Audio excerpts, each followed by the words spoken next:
La gestion des finances dans un couple peut être un sujet délicat, mais avec la bonne approche, elle peut être un facteur clé de la réussite et de la stabilité financière à long terme pour le couple. Donc dans cette vidéo, je vais partager avec vous quelques conseils pour une gestion de finances efficace au sein du couple.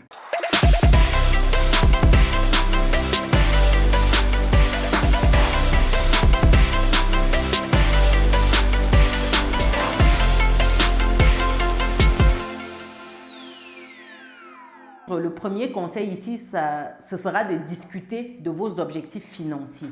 Il est important que les deux partenaires discutent de leurs objectifs financiers individuels et de leur vision d'ensemble pour leur avenir financier commun. Pourquoi vous devez discuter de vos objectifs financiers? Parce que ça va vous permettre de savoir si vous êtes déjà sur la même longueur d'onde. Par exemple, si l'objectif financier de l'un c'est à terme se construire une maison et que l'autre n'envisage jamais cela, vous comprenez que ce sera difficile parce que l'un voudra épargner par exemple pour un éventuel apport dans l'achat d'une résidence principale, mais l'autre ne voudra pas. Il voudra que vous restiez locataire tout ce temps-là et ça va créer des conflits dans le couple. C'est important de se projeter dans ce sens-là. Ce sera compliqué cette vidéo. Deuxième conseil ici, établissez un budget ensemble en prenant en compte toutes vos dépenses et en fixant des limites raisonnables pour chaque catégorie de dépenses. Je le dis parce que je vois très souvent des couples dédier cette tâche à un des partenaires, soi-disant parce que ce partenaire-là a un peu plus d'appétence pour tout ce qui est chiffres. Ça, c'est une erreur monumentale. Vous ne devez en aucun cas déléguer cette tâche-là à un seul partenaire. Même si celui-ci a certaines appétences avec les chiffres, vous devez vous y pencher tous les deux. Ça va vous permettre déjà d'avoir le même niveau d'information, de comprendre comment est utilisé l'argent, pouvoir décider, être acteur, j'ai envie de dire, pour vos dépenses futures. Savoir comment vous allez allouer ensemble le budget. Ça va vous permettre d'être chacun impliqué et ça solidifie les liens du couple. Parce que lorsque une seule personne s'occupe de tout, l'autre est un peu largué. Il suffit de lui demander, vous dépensez peut-être combien pour la nourriture qu'elle ne sait pas te dire. Et ce n'est pas normal.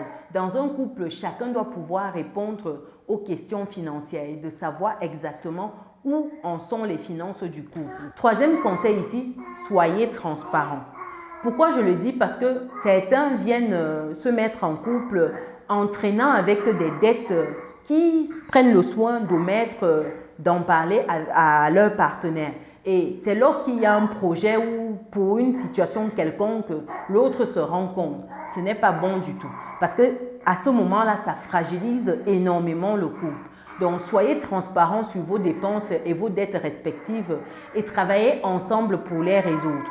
Si vous dites à votre partenaire, par exemple, que vous avez une dette de 20 000 €, au moins dans votre stratégie, dans votre budget commun, vous allez prendre cela en considération.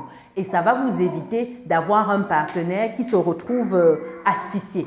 Parce que le gars, il est en train de cacher sa dette. Il se retrouve seul, obligé à assumer ça dans le dos de son partenaire. Donc, quand ils font des budgets, il y a une ligne qu'il doit mettre en plus, mais il ne sait pas comment justifier ça. Et ça crée des conflits. Simplement parce que cette ligne-là est dédiée à son prêt. Et tout comme des personnes qui ont besoin d'envoyer des sous au pays régulièrement, vous devez être transparent vis-à-vis de cela avec votre partenaire. Ça va vous éviter bien des problèmes dans votre couple. Quatrième conseil ici, partagez les responsabilités financières. Décidez qui sera responsable de chaque aspect de la gestion des finances, telles que la gestion du budget par exemple, les dépenses, les investissements. Vous nommez en fait un responsable pour chaque poste. Nommer un responsable ici ne veut pas dire que vous ne savez pas où ça se trouve. C'est juste que cette personne-là va suivre plus minutieusement ce poste-là et faire des comptes rendus. Par exemple, si vous avez un projet voyage, la personne se charge de jauger à tout moment où en est votre enveloppe dédiée à cela. Et ça ne vous empêche pas, vous, de jeter un coup d'œil pour vous rassurer que c'est bien ce qui est dit, qui est fait, j'ai envie de dire. Parce que, comme on dit déléguer, ça ne veut pas dire qu'on ne regarde plus, on ne gère plus. Non, non, non, non. On délègue, mais on garde un œil là-dessus. Avant de passer au quatrième conseil ici, si tu me découvres pour la première fois, je suis Chimène Nana, je suis entrepreneur, investisseuse en France et en Afrique depuis quelques années et ma passion au quotidien, c'est de te voir atteindre ton autonomie financière. C'est dans ce sens que je relance ma masterclass où je te parle de gestion de finances, où je partage avec toi des techniques, des stratégies, des outils afin que tu puisses reprendre le dessus sur la gestion de tes finances au quotidien, afin que tu aies des fins de mois plus sereines. Si tu as du mal aujourd'hui à mieux gérer ton argent, rendez-vous dans ma masterclass. Et pour cela, rien de plus simple. Tu cliques sur le lien qui est disponible dans le descriptif de cette vidéo ou dans le premier commentaire épinglé. En conseil 5 ici, économisez ensemble. Établissez des objectifs d'épargne communs et travaillez ensemble pour les atteindre, ces objectifs-là. Ça va vous permettre de vous soutenir au quotidien. Par exemple, si l'un oublie cet objectif-là et veut faire une dépense imprévue, à un achat coup de cœur, l'autre va le ramener à l'ordre en lui disant « Attention, nous avons cet objectif-là que nous devons atteindre, donc c'est important qu'on reste concentré là-dessus. » Donc, il y aura toujours l'un pour ramener l'autre à l'ordre. Et pourtant, quand on est en mode solo, il suffit qu'on ait une envie pressante sur le moment d'acheter un sac, d'acheter une paire de chaussures, qu'on se laisse tenter par cette envie-là et puis plus tard on regrette et puis c'est trop tard. Donc être avec un partenaire et avoir des objectifs en commun, ça nous permet de nous soutenir dans nos moments de faiblesse, j'ai envie de dire. En conseil numéro 6 ici, investissez ensemble.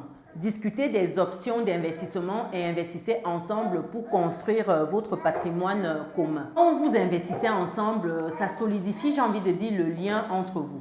Et surtout, ça vous permet de bien prendre le temps de jauger votre besoin, ce dont vous souhaitez acquérir. Et ça vous permet de savoir vers quelle formation il faut vous tourner pour avoir les bonnes stratégies afin d'optimiser votre investissement. C'est très important. En astuce conseil 7 ici, c'est évaluer régulièrement où vous en êtes.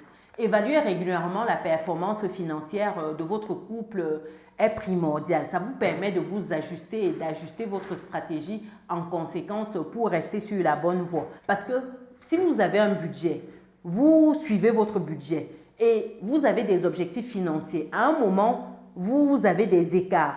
Vous ne prenez pas le temps de savoir pourquoi vous avez ces écarts-là, de jauger où vous devez être versus où vous en êtes afin d'ajuster. Vous aurez du mal à atteindre vos objectifs. C'est pour cela que c'est important à tout moment de marquer une pause et de voir où vous en êtes concrètement en termes d'objectifs. Est-ce qu'il faut ajuster? Est-ce qu'il faut changer quelque chose? Est-ce qu'il faut revoir la stratégie? En travaillant ensemble et en communiquant clairement dans le couple, ça peut vous éviter des conflits financiers et ça va vous permettre de construire une stabilité financière solide pour un avenir commun.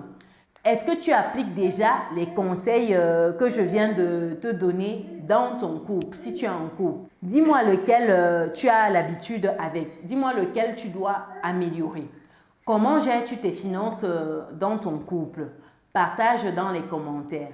Si tu as du mal à finir tes fins de mois dans le vert, à économiser, à épargner, à investir, je te donne rendez-vous à la prochaine masterclass que j'organise.